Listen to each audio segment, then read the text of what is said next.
kind of weird how I got my stripe. Simply for the fact that I got in a lot of trouble just before I got it.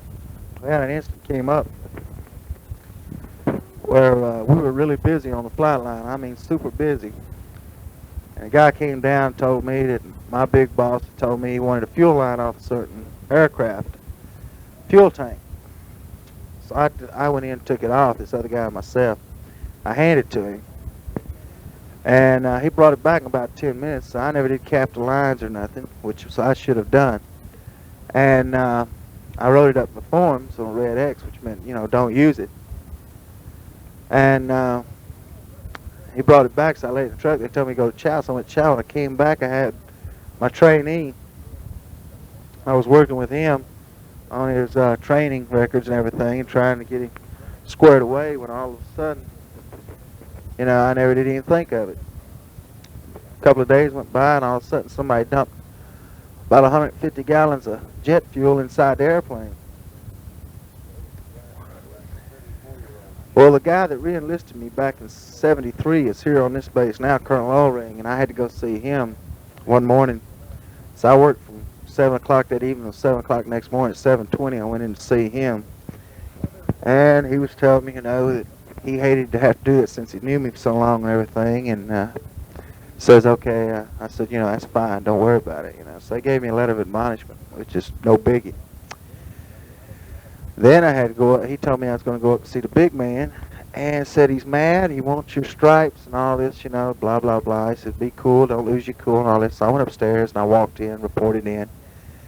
And he told me to have a seat. He told me, asked me what I thought about the letter and the training I was going to go through again and all this stuff. So I said, no problem, I'll be through with it in a week or so.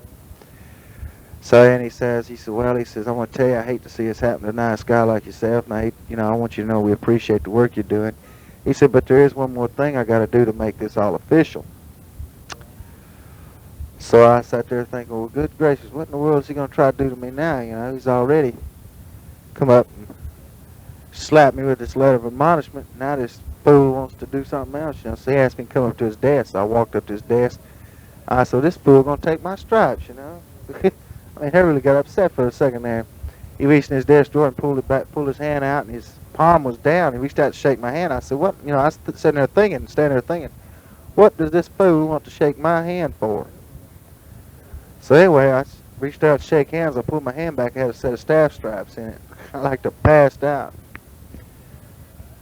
But I tell you what, it took me long enough. I was 5 years, long enough for anybody to be a buck sergeant. Wouldn't you think? But I was really happy to do that. Of course, when I made buck sergeant, I had to make it just like I made staff. I had the WAPS test for it. Also, I think you're getting a shaft too, because you got to go through senior airman now to get to buck sergeant. I think that's kind of a farce in itself. You never did say in your letters or anything what rank your fiance was. She doesn't outrank you, does she? Gotta stretch. Okay, y'all, pardon me. Well, so much on that. Let's see. Pardon me.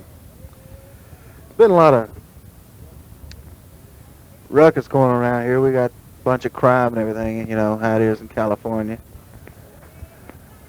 It's not all that bad a place. So I'll tell you one thing, we're right here close to it. We got Lake Tahoe right close to us, and Frisco, and Disneyland, and LA Zoo, and Marine World, and Magic Mountain, and we got Reno and Vegas, aren't too far away. So it's kind of centrally located, not to mention we got Sutter's, Sutter's not too far. Sutter's Fort's not too far from here. Folsom, Alcatraz, Folsom Prison. Matter of fact, Folsom Prison's where Charles Manson is, the Sharon Tate LeBlanc murders, and Lynette Fromm.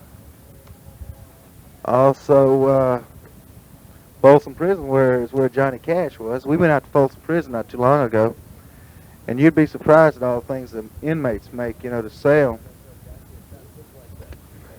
But we went through, we didn't get to go through the actual prison. We went to the prison. That's a pretty big place, man. We went to Bodega Bay, Bull, 6 or 8 months ago with Belle and her husband. I don't know if you remember Belle or not. They lived out in West Texas. That was, oh, what was her name? Anyway, lived out there in Garden City, Texas, out in Midland. They're out here. They're not too far. There's about a 45-minute drive, I guess, an hour drive from us. They live up in Napa. And we've been up there a few times to see them, and they got a couple of kids. Matter of fact, we spent New Year's with them. And Betty Rose was drinking champagne. I was drinking eggnog with sour mash in it. Betty Rose got drunk. I ended up getting mad at her for getting drunk. They didn't drink because her husband's studying to be a preacher. And matter of fact, Belle's daddy's a preacher. Or stepdad, father is, rather. And I think you said that your fiance's father was a preacher, too. Matter of fact, Barry Rose's brother, one of her brothers is a preacher. How about that? All kinds of preachers.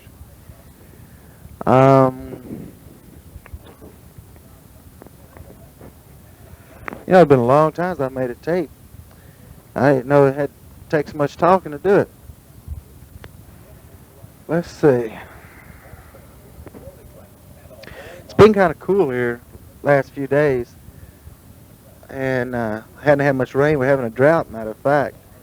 And if we do have the normal rainfall, which is normal for this season, we're only going to have 53% of the rain that we actually need for the water we're going to actually need. So things are looking kind of bad out here right now.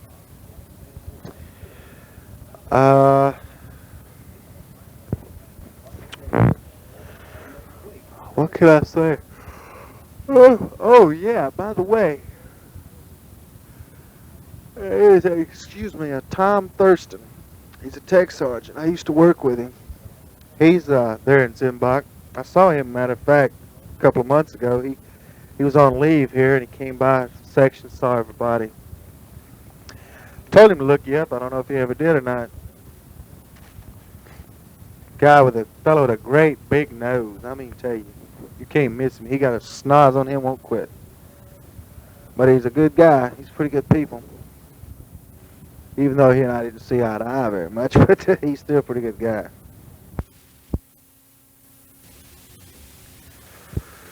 Well, today's the 28th of January, or 29th of January, pardon me, Saturday. It's about 9:30 or 10 o'clock in the morning. And Tammy Dawn's asleep. Barry Rose is asleep in the bedroom, laying down. And I thought I'd send you this tape. I want to tell you, things have really been really busy around here lately. It's just, I got back from my last TDY about the end of November, and I'm leaving again in a few weeks to go on another TDY, going to Nellis, Nevada, so close to Las Vegas. And I'll be playing war games for a while. Get to sleep in a tent and all those other good little bennies you get. At least that's what the guys before me did. Oh, what else? Like I said, everything's going pretty good. Just busy. Tammy got a shot yesterday, so she's been kind of cranky and kind of down in the dumps. Other than that, she's doing pretty good, growing like a little weed. You wouldn't believe. But she is. She gets around. She crawls around. Walks. Whenever she's holding on to something, she'll walk.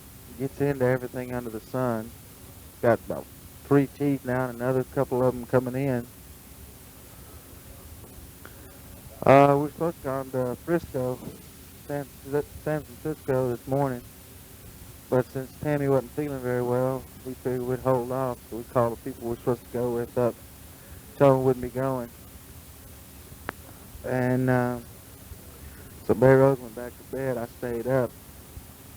I went to the post office to mail a letter to a guy that I'm sponsoring, and post office was closed. Talked to Mom and Dad this morning, and they seem to be doing fine. Grandmama's fine. She's a little lonely, but she's doing pretty good. Lita's kids are really growing. Of course, I hadn't seen anybody. I've only talked to people. I hadn't seen anybody since about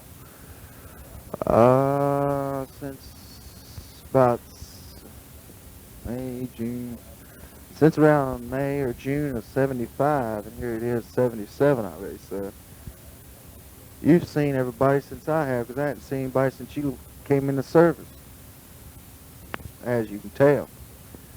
I was sitting here trying to figure out you should be coming home for long, at least be halfway through your tour anyway.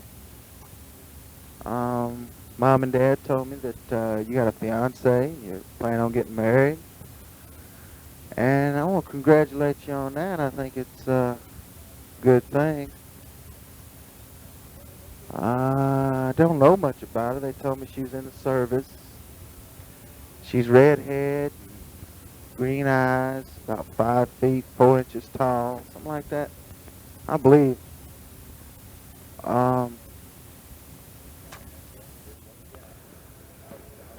Let's see, what else?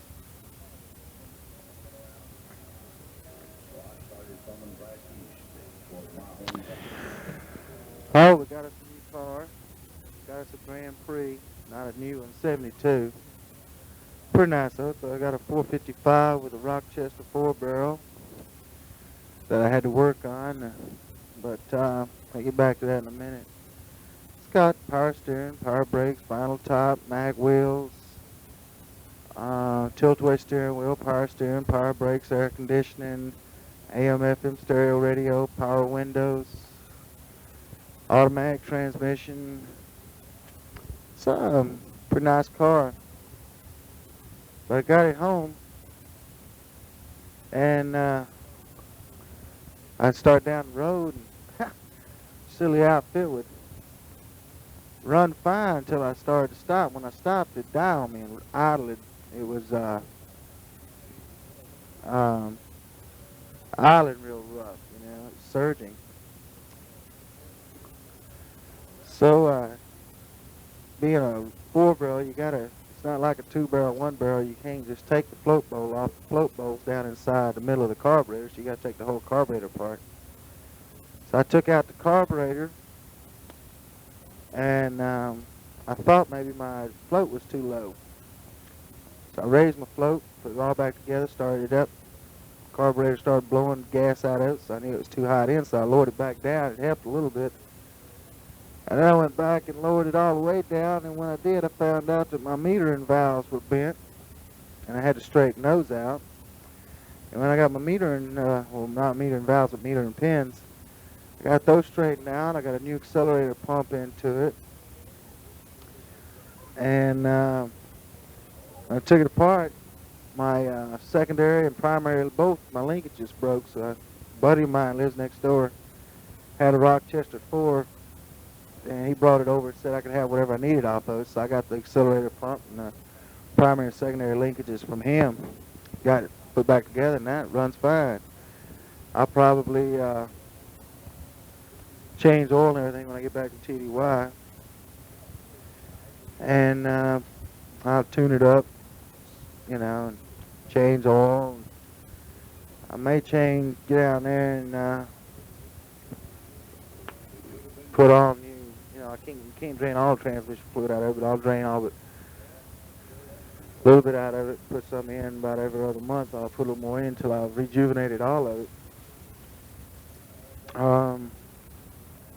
Other than that, we're real happy with it.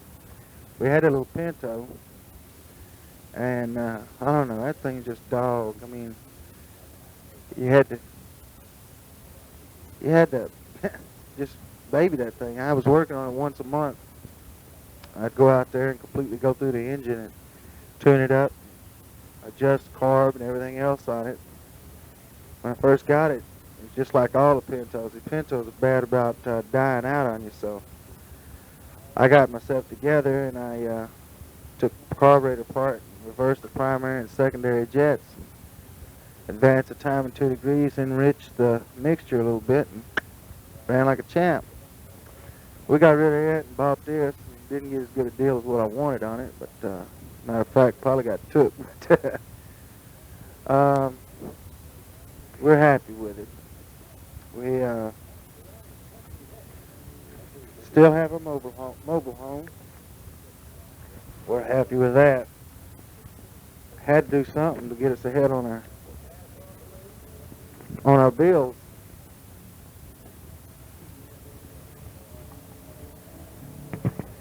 Mobile home, I guess, is what's going to really do it, because we're able to make our payments on a mobile home, which is probably about half the payments what it costs for us to rent anyway, and we're putting equity in the mobile home. So we're, that way when we get ready to go someplace, we'll have a little bit of money to work with when we make our move. I've given a lot of thought about being a recruiter or becoming an instructor in Wichita Falls, but I don't know how that's going to come about. Man, the way it looks right now, all the areas I want are closed. And I just have to wait until something opens up.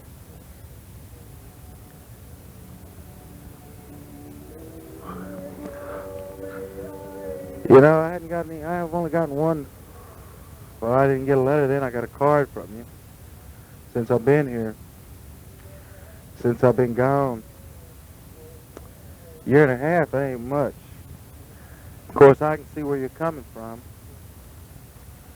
Because, as you know, I spent a lot of time overseas, too. I know you stay busy, you work harder overseas, and you play hard. So it is hard to write letters. I can understand that.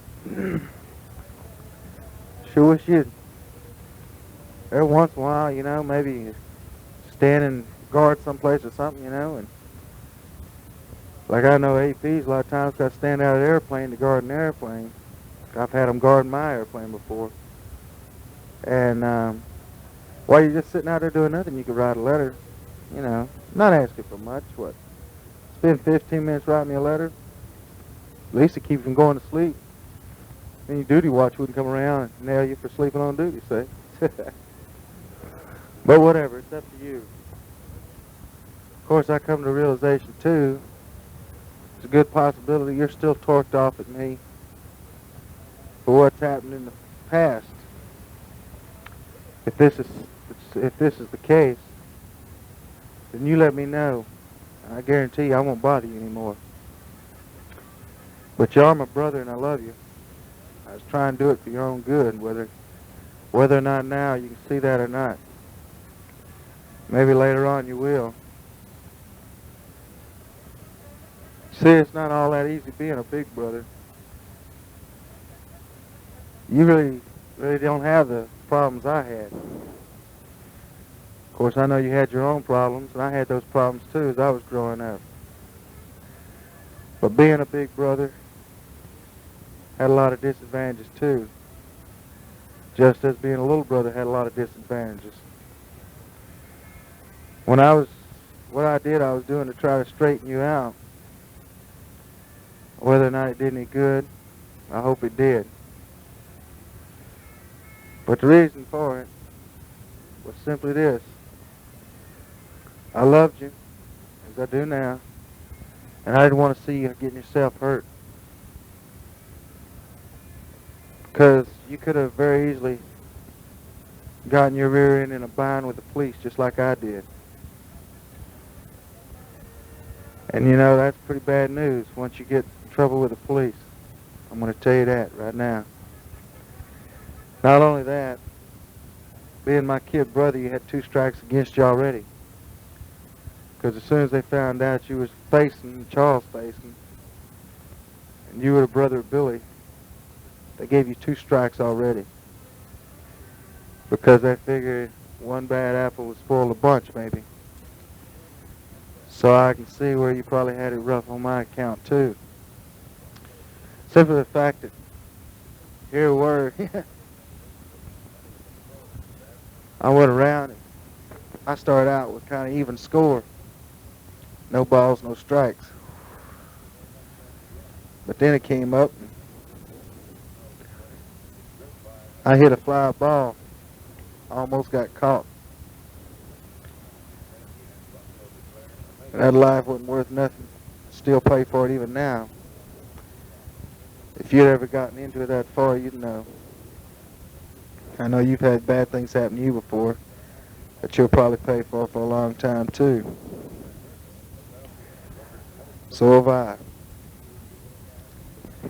But you know, I didn't want you to have to go and pay for the things that I had to pay for, because I really didn't see how much I had to pay for it right then. But later on in years, as years go by, you do see where it does take a toll and where you do have to pay for it. You know,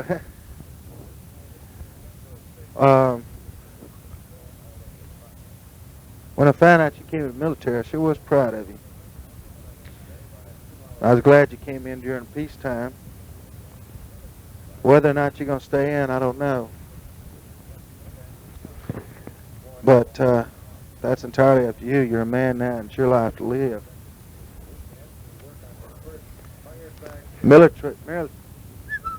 Military's treated me pretty good. Sure, I complain a lot now and then.